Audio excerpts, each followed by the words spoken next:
Bonjour et bienvenue sur ce nouvel échange de votre podcast Homéorésie du vivant.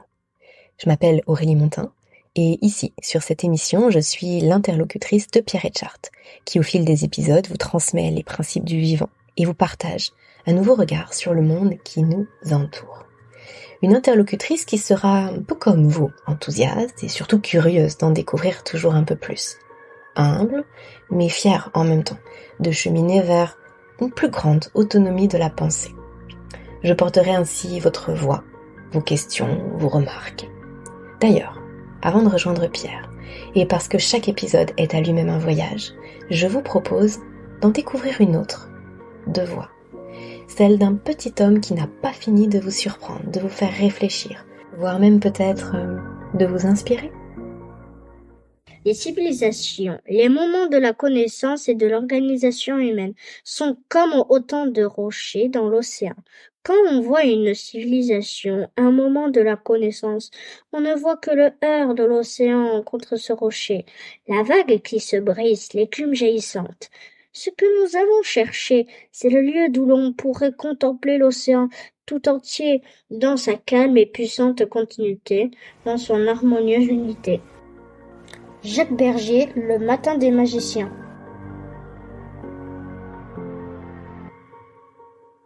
Bonjour Pierre. Bonjour Aurélie. Pierre, nouveau podcast aujourd'hui. On démarre tout juste cette émission. C'est le 2e épisode, mais finalement le 2e avant une longue série. Et on a eu un hors d'œuvre superbe sur le précédent épisode, puisqu'on est rentré, vraiment on a mis les 2 pieds dans le plat. On est rentré dans le vif du sujet. Histoire de laisser digérer un petit peu ce premier podcast, je te propose qu'aujourd'hui, on parle justement de ce podcast avant d'aborder d'autres sujets dans le détail et avec beaucoup de temps et de réflexion. Ce sujet du choix du podcast, justement, du choix qu'on soit ensemble aujourd'hui sur le podcast, c'est un média qui te parle et je te propose d'expliquer pourquoi.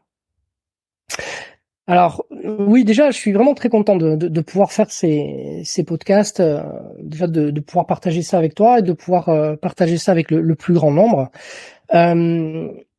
J'ai dans toute ma période, je dirais, de recherche au travers de tout ce qui constituait les fondements du vivant, j'ai toujours été très surpris par la façon dont le vivant, et là on va prendre l'exemple vraiment de l'humain, était relié, était connecté en fait à tout ce qui était particulièrement vivant. On a vu notamment lors du potentiel humain qui a eu lieu au mois de mai, donc une conférence qui sera en ligne là, il me semble, qui va être en ligne là sur YouTube. On a vu comment le champ électromagnétique qui était généré finalement par le cœur se connectait à celui des cœurs avoisinants et permettait de façon extrêmement subtile d'informer l'autre être vivant d'éléments que nous avons beaucoup de mal à appréhender à notre échelle. C'est-à-dire qu'il y a on va appeler ça à notre niveau de la communication non verbale, d'accord? Mais c'est une communication qui est beaucoup plus rapide, beaucoup plus riche et beaucoup plus dense. Ça veut dire que les implications de cet élément-là, c'est que lorsqu'on échange quelque chose avec une personne en face ou en visuel, ce n'est absolument pas la même chose que lorsqu'on parle soi-même à un ordinateur. D'accord? C'est-à-dire qu'il va y avoir des interactions qui nous échappent, qui vont jouer le rôle de biofeedback, en fait. Il va y avoir des retours d'informations qui vont complètement modifier la façon dont vont être dites les choses, ce qui va être dit, et la façon dont ça va être transmis. D'accord? Donc, finalement, ça veut dire que si je n'avais pas la chance de pouvoir échanger avec toi, et que je parlais tout seul devant un ordinateur ou devant un micro, il est certain que je ne dirais pas du tout la même chose, mais surtout qu'il y aurait une différence énorme, en tout cas beaucoup plus grande, entre ce que je souhaite dire, ce que je dis réellement, et ce que les auditeurs comprennent. Ouais. Et le fait d'être en lien et au moins d'avoir un interlocuteur en face, ça permet de réduire ces écarts qui peuvent être source d'une part de malentendus, mais aussi empêcher de s'approprier complètement les propos que je tiens. Et c'est aussi vrai justement pour recevoir le message dans les apprentissages. On apprend mieux parce qu'on est dans le lien avec la personne que si on est juste tout seul devant sa copie. Et ça marche bien évidemment dans les deux sens. Exactement. Et ça l'est d'autant plus quand on est en ce qu'on appelle en présentiel. C'est-à-dire que c'est d'ailleurs l'un des axes principaux par rapport à mes formations au sein de l'académie, c'est que justement, dans un premier temps, il n'y aura des formations que en présentiel parce que justement, la grande partie de la richesse de la transmission passe par les câbles dont j'ai parlé, c'est-à-dire des choses qui sont très subtiles et qui ne passent pas par le verbe. Le verbe, c'est un moyen, c'est presque une excuse en fait, qui est utilisée pour pouvoir faire transférer tout le reste qui est très très important. D'accord ? Ça passe par le regard. Moi, je sais que quand je donne mes cours, je suis en permanence en communion et en train de vraiment de ressentir ce que ressentent les gens qui reçoivent ce que je dis. Et c'est ça qui va véritablement me permettre d'adapter mon propos, mais aussi la façon dont je l'amène. Et donc, il y a une espèce d'émergence, une propriété émergente qui apparaît lorsqu'il y a des échanges qui sont totalement inexistants quand on parle uniquement à un micro. Donc c'est pour ça que c'était important pour moi que cette transmission au travers d'une interface uniquement audio se fasse au minimum en interaction avec toi. Et d'ailleurs, on l'entend souvent par rapport aux personnes qui peuvent faire des conférences, des cours, des formations, où justement le formateur ou l'intervenant va dire, pris dans le sujet, va dire, bah, je pensais pas aborder ça, mais là finalement, et là du coup il y a quelque chose qui émerge, et que ce soit les interactions, mais que ce soit aussi ce qui se passe bien sûr dans la tête de l'intervenant, ou dans les yeux, dans ce qu'il va pouvoir capter. Et c'est vrai que là, bah, pour en tout cas les gens qui nous écoutent, c'est que de l'audio, mais nous on se voit. Et malgré tout ça fait aussi émerger des choses. Absolument. En fait, et ça, excuse-moi, mais ça c'est un élément qui pour moi est fondamental et qui est totalement négligé dans notre monde aujourd'hui qui est axé essentiellement sur les réseaux. C'est-à-dire que en oubliant cette dimension qui est fondamentale et qui fait dans une certaine mesure partie de ce qui nous définit en tant qu'être vivant, d'accord ? C'est-à-dire que on le verra ça pendant la formation, mais ce qui définit le vivant, ce n'est pas tant ce qu'il est en tant qu'être, mais c'est la façon dont il interagit. Et ce qu'il est défini par la qualité de ses interactions. D'accord ? Et donc, si j'extrapole, c'est-à-dire que si je prends la mesure de ce que je dis là et que je mesure les implications, eh bien, je me rends compte que quand je fais un cours avec des gens en présentiel, eh bien, la qualité de mon oration va dépendre de la présence et de l'interaction que je vais avoir avec les gens qui sont en face de moi. Et cet élément-là est complètement annulé, je dirais même usurpé dans le cadre des réseaux sociaux. C'est-à-dire que l'on fait passer des interfaces des réseaux sociaux comme si on pouvait parler à quelqu'un comme ça. Alors que pas du tout. C'est-à-dire que le plus important, ce n'est pas le message que l'on transmet quand on est sur le réseau, c'est la façon dont on interagit avec ce message. Mais si vous n'êtes pas là, c'est-à-dire que moi je laisse un message par exemple sur un réseau, même Facebook ou quoi, mais que la personne la lit un mois plus tard.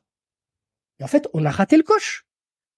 Parce que dans l'illusion dans laquelle nous vivons aujourd'hui, on pense que ce qui est important, c'est que l'autre personne ait eu le message que j'ai posté sur Facebook. Mais pas du tout. L'important, c'est l'interaction qu'il va y avoir avec la réaction que va susciter le message.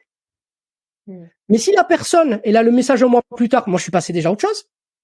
Et donc, j'ai raté la cible. Donc, moi, c'est un outil que j'utilise j'utilise très peu, mais que j'utilise quand même, parce que ça fait partie de notre arsenal d'outils technologiques aujourd'hui. Mais je l'utilise avec énormément de précautions et en sachant tout ça. C'est-à-dire que je l'utilise pour transmettre des messages comme cela, finalement. Pour dire, il faut revenir à de l'humain, il faut minimiser la place des interfaces et faire de l'humain directement. Vous passerez énormément plus de messages à la personne qui est en face de vous si vous lui tenez la main, si vous la regardez dans les yeux ou si vous la prenez dans les bras, que si vous êtes derrière un écran et que vous parlez pendant des heures. C'est ça qu'il faut arriver à comprendre, en fait. C'est que la qualité des propriétés qui émergent dans le vivant ne sont pas liées à ce que sont les gens, mais à la façon dont ils interagissent.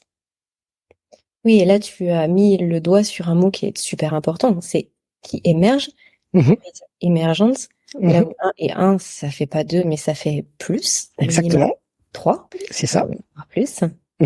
Et à côté de ça, on entend souvent dire que l'être humain, c'est justement une machine extraordinaire, très précise, très compliquée, très... en tout cas, il y a ce mot de machine derrière qui revient toujours. Mais des machines, il n'y a pas de propriété émergente en fait de machines. Non. Cette vision de la machine, elle est vraiment... c'est un héritage de Descartes, de René Descartes. Effectivement, on a du mal. On a beaucoup de mal, surtout qu'aujourd'hui, on est dans l'ère du transhumanisme. Donc, on veut justement pousser au maximum cette vision qui est fausse, mais c'est une façon de voir les choses. Et l'être vivant n'est pas compliqué. Il est absolument pas compliqué. L'être humain, en fait, il est complexe. C'est vraiment la complexité qui traduit le mieux le vivant. La complexité. Et ce qui la rend compliquée, c'est justement le fait que nous n'ayons pas la bonne grille de lecture pour l'analyser. Parce que nous ne posons pas les bonnes questions. Nous ne posons pas les pourquoi. Et comme on passe trop de temps à demander comment, c'est la machine. C'est comment tu dois faire telle tâche. Comment tu dois faire comment. C'est calculant. C'est ce qu'on expliquait lors du premier podcast. Donc ça, c'est uniquement la machine. Mais nous ne sommes pas des machines. Donc tant que nous ne poserons pas des questions en termes de pourquoi pour l'humain, nous ne pourrons pas appréhender de façon vraiment globale la richesse et la complexité du vivant. Et nous devrons nous contenter, mais de considérer qu'il est simplement compliqué. Alors, je fais une parenthèse par rapport à ce que tu viens de dire, parce que je trouve que c'est un élément qui est vraiment très important et que tu nous as transmis dans un des cours du CNH. Le fait que justement, ce réductionnisme et le fait de comparer l'homme à la machine, à un moment donné, ça a été utile. Mais si aujourd'hui ça pose problème, c'est parce que on a oublié que ça avait été un moyen, un outil, et on en a fait une fin en soi, on en a fait quelque chose de vrai finalement. On en a fait quelque chose d'un point de départ, et on n'en est plus sorti. Exactement, c'est exactement ça. La méthodologie de Descartes a amené, d'un point de vue méthodologique, les plus grandes avancées en termes de raisonnement. On a pu accéder à des niveaux justement de complexité extrêmement élevés, justement parce qu'on a réussi à tout décortiquer avant de pouvoir essayer d'appréhender l'ensemble. Mais on a découvert aussi au travers de ce mécanisme-là quelles en étaient les limites. Et à un certain moment, on était tellement ancré dans cette méthodologie-là qu'on a fait un déni de ces limites. Énormément de découvertes scientifiques nous ont montré justement qu'il fallait changer d'outil, qu'il fallait dépasser les paradigmes, mais certains étaient tellement ancrés là-dedans qu'ils ont tout simplement décidé de nier cette dimension-là et donc de rester à une vision compliquée du vivant, alors que c'est tout l'inverse. C'est le vivant en fait ne peut pas être vivant, ça on le verra donc lors de la formation l'année prochaine. Le vivant ne peut pas être vivant s'il est compliqué. On verra, c'est une propriété. Ce qui est compliqué ne fonctionne pas. Et justement, le vivant, c'est la résultante d'un haut niveau de fonctionnement, d'un très très haut niveau de fonctionnement. Et donc, pour que ça marche, il faut que ce soit très complexe, mais pas compliqué du tout. Il faut que ce soit complexe et simple. Et on fera de toute façon dans un prochain podcast la distinction entre le fait que ce soit compliqué Oui. et le fait que ce soit complexe. Je pense que ce sont des choses très importantes à pouvoir bien conceptualiser, Tout à fait. pouvoir bien analyser. Et de toute façon, là, il y a énormément d'épisodes, Pierre, qui s'annoncent, Oui. où tu vas prendre plaisir à nous, et nous tout autant, mais justement à nous redéfinir des choses, à venir peut-être casser certains schémas qu'on peut avoir, et puis à venir redéfinir pour qu'ensuite ces mots qu'on utilise, ces concepts, ils puissent vraiment nous permettre d'aller plus loin et qu'on ne soit pas coincé dans un langage et dans des concepts qu'on ne comprend pas. Ouais. Et qui puissent finalement, tu sais, aujourd'hui, il y a une des grandes illusions ou un des grands divertissements dans lesquels se trouvent les gens. Et je pense notamment aux gens, tu sais, qui ont malheureusement des pépins, on va dire, de santé et qui cherchent des solutions un petit peu partout. Donc ils passent par des voies traditionnelles et puis moins traditionnelles et puis ils essaient d'avoir en fait des résultats, ils essaient d'avoir des réponses en fait à leurs questions de santé. Et finalement, là où on tourne en rond aujourd'hui, c'est essentiellement lié, non pas que l'on n'a pas la bonne réponse, c'est-à-dire qu'on n'a pas la bonne pilule ou le bon remède ou le bon légume ou le bon fruit ou ce que tu veux. C'est pas lié à ça. Ça, c'est vraiment une énorme illusion. Le problème, il est lié au fait que nous ne posons pas les bonnes questions. Nous ne posons pas la question du pourquoi. Et là, on reviendra justement à toutes les notions de symptômes et à leur véritable, du coup, portée et à leur véritable signification, parce que le corps nous dit des choses, mais comme on le questionne au travers du comment, c'est-à-dire de façon calculante, comme une machine, en fait, on a des mauvaises réponses. Le corps n'a pas de réponse à un comment, parce que c'est pas une machine. Il faut lui poser des questions. Pourquoi? Mais pour ça, ça nous oblige à mieux maîtriser les termes et les concepts que l'on définit pour que ça se clarifie dans notre esprit et que du coup, on voit les choses différemment et qu'on puisse à ce moment-là se dire, ah, mais tiens, mais alors, si c'est ça, mais ça veut dire que ça et ça et ça. Et donc, pourquoi? Et là, on accède véritablement au pouvoir dont je parlais tout à l'heure pour pouvoir vraiment aller vers du mieux et vers de la simplicité de l'humain. Parce qu'aujourd'hui, la santé, par exemple, c'est devenu quelque chose mais de compliqué. C'est compliqué. Aujourd'hui, on s'y retrouve plus. Tout le monde a des théories. Et surtout, et on dit tout et l'inverse dans les mêmes endroits. Les gens sont complètement perdus par rapport à ça. Et c'est pas parce qu'il y en a un qui a raison et l'autre qui a tort. Ce qui est fort probable, c'est que tout le monde a raison et tout le monde a tort. Mais autant faut-il savoir pourquoi. Dans quelle mesure ils ont raison et dans quelle mesure ils ont tort. Et ça, c'est tout le sujet de mon travail.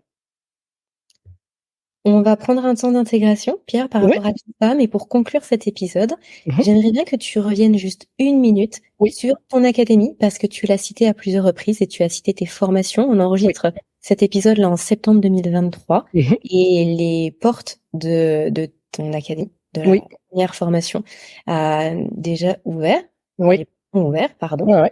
Est-ce que tu peux nous dire où est-ce qu'on retrouve ces informations-là? Où est-ce qu'on peut justement aller creuser un peu, aller voir de quoi il s'agit, même si on aura l'occasion d'en rediscuter sur le podcast? Tout à fait. Oui, donc il y a un site internet qui est dédié à tout ça, donc qui explique les fondements sur lesquels repose mon travail au sein de l'académie et les différentes formations. Donc là, il y a une formation qui est ouverte déjà pour l'année prochaine, qui sera le gros bloc, le socle sur lequel va s'appuyer vraiment tout le reste de l'académie par la suite, parce que les autres années, il va y avoir d'autres formations, de nombreuses autres formations où je ne serai pas le seul du coup à intervenir. Et donc le site c'est Homéorésie du vivant. Donc Homéorésie, donc je ne sais pas si tu pourras mettre un lien ou s'il y a les liens dans la description du podcast. D'accord, voilà. Donc c'est Homéorésie du vivant.fr, donc vous tapez Homéorésie du vivant ou Pierre Etchart et vous tombez directement sur le site internet. Et les formations commencent l'année prochaine. Effectivement, il y aura 3 modules. Il y aura un module en mars, en mai et en septembre pour un seul cours. Parce que là, il y a tellement de choses à aborder qu'on est obligé de le faire sur un certain temps. On peut pas, il faut absolument arrêter d'aborder les choses en surface et en 2 jours, en 3 jours, on peut pas aborder les choses en profondeur. Donc là, pour le premier bloc sur lequel s'appuiera tout le reste, il est important de prendre suffisamment le temps et ça fera du coup une formation sur 3 semaines et comme on l'a dit précédemment, donc en présentiel. Merci beaucoup, Pierre. À très vite pour le prochain épisode. À très vite. Merci. Cet épisode touche à sa fin. Bravo à vous de nous avoir suivis jusqu'ici. J'espère que ça vous aura plu, que ça vous aura apporté ce que vous étiez venu y chercher, voire même beaucoup plus. En tout cas, vous pouvez retrouver le travail de Pierre en descriptif de cet épisode. Vous allez avoir tous les liens pour pouvoir creuser, aller plus loin et puis toujours entretenir votre autonomie de pensée. Vous pouvez également soutenir le podcast en partageant à vos proches tout simplement. Et puis ça peut être sympa d'en discuter ensemble aussi. Ou alors en mettant 5 petites étoiles sur iTunes ou sur votre plateforme d'écoute. Je vous dis à très bientôt pour un prochain épisode. N'oubliez pas de partager le podcast et de mettre plein de petites étoiles. C'est vraiment important les étoiles.